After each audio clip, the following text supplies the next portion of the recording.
For our next example, I'm going to jump to number 4, and I've already gone ahead and graphed our 3 points and connected them with lines. And I'm going to stick with the traditional on-paper method here. You've seen Desmos, but let's see how we could find the perimeter, right? Find the perimeter of this shape, right? To find the perimeter of this shape, I'm going to use the Pythagorean theorem method. Since I'm already got it on the graph, then why am I going to do double the effort? Let's use the Pythagorean theorem method. I'm just zooming in here so I can get a better look at it. And let's actually find the lengths of all 3 of these sides, right? All 3 of these sides. I'm a little too close. So to find the lengths, I'm going to draw in the right triangles off to the side, Pythagorean theorem method. So that one over 2 and down 1. So over 2 and down 1. I'll do a couple different colors here. This one goes down 2 and over 5. Down 2 over 5. And this one goes up 3 and over 3. Up 3 and over 3. So those are my right triangles. Let's go ahead and throw those, figure out what those values are. For the blue one, it's going to be the square root of 2 squared plus 1 squared, which is just the square root of 4 plus 1 is 5. So square root of 5. And I'm just going to leave it as square root of 5. I'm not going to go ahead and type that into a calculator yet. For the green one, it's going to be the square root of 2 squared plus 5 squared, right? And that's going to be 4 plus 25, so square root of 29, because 2 squared is 4 and 5 squared is 25. And last but not least, for the orange is going to be the square root of 3 squared plus 3 squared, which is the square root of 9 plus 9, 18. Okay?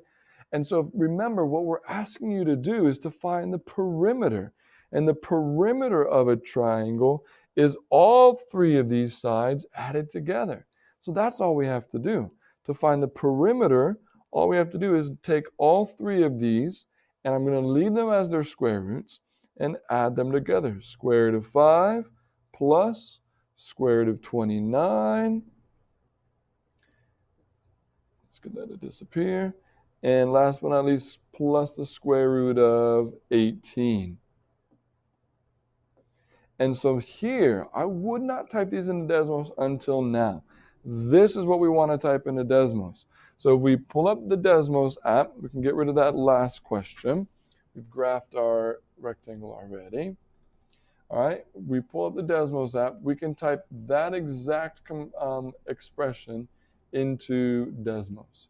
So you want to be careful, though. There is one thing that you could mess up on. So I'm going to start out, square root of 5. And then if you'll notice, my cursor is inside the square root.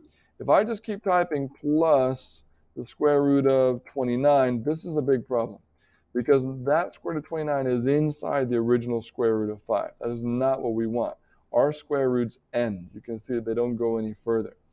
So to just backtrace a few there, once you've got the square root of 5 in, you've got to either press the forward arrow to the right to get out of the square root, or you can just click out in front of it, whichever method is easier to you. Now it's not in there anymore. I can type another square root of 29, forward arrow again, plus the square root of 18. This is what I'm looking for. That is my perimeter. 11.9 if we round the 8/6. So we're approximately 11.9 units is my perimeter of this triangle. All right, hopefully it's starting to come together for you. Last question for today. Big question, but not too bad. We're going to graph our 4 points and then graph 4 more points, and then we're going to compare them to each other. This is actually quite quick and quite easy. So I'm going to press pause. You can too while you graph these points. There's no point in you watching me graph. So graph those points and then come back to me. All right, so I've got my shapes graphed. You can see that they're similar but still pretty different.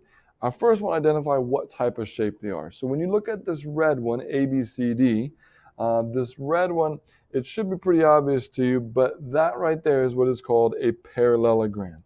Right? It is not a rectangle because it doesn't have right angles, but it is called a parallelogram. So that's our first one. You take the word parallel, All right, parallelogram. Parallelogram. Okay, so our parallelogram versus our blue one here. Our blue one does have the right angles, which makes it a rectangle.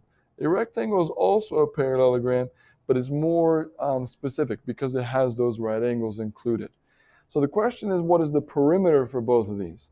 And the perimeter for the rectangle is actually really easy. When these are horizontal and vertical lines, we can just count them up, right? That's 2 plus 2 is 4. This is 5 plus another 5. So we have 14. The perimeter there is just 14 units because it's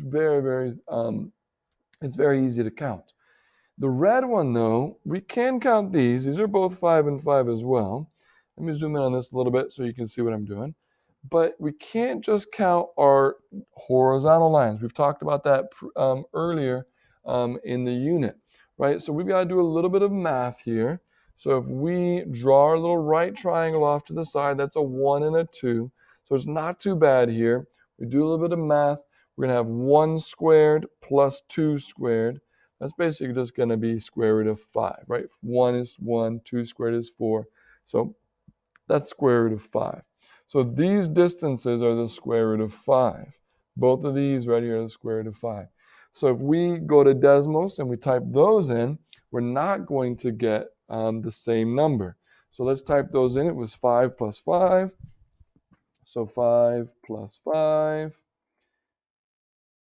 and plus the square root of 5 plus the square root of 5 as well. Again, so you can see it's actually a little bit bigger than 14.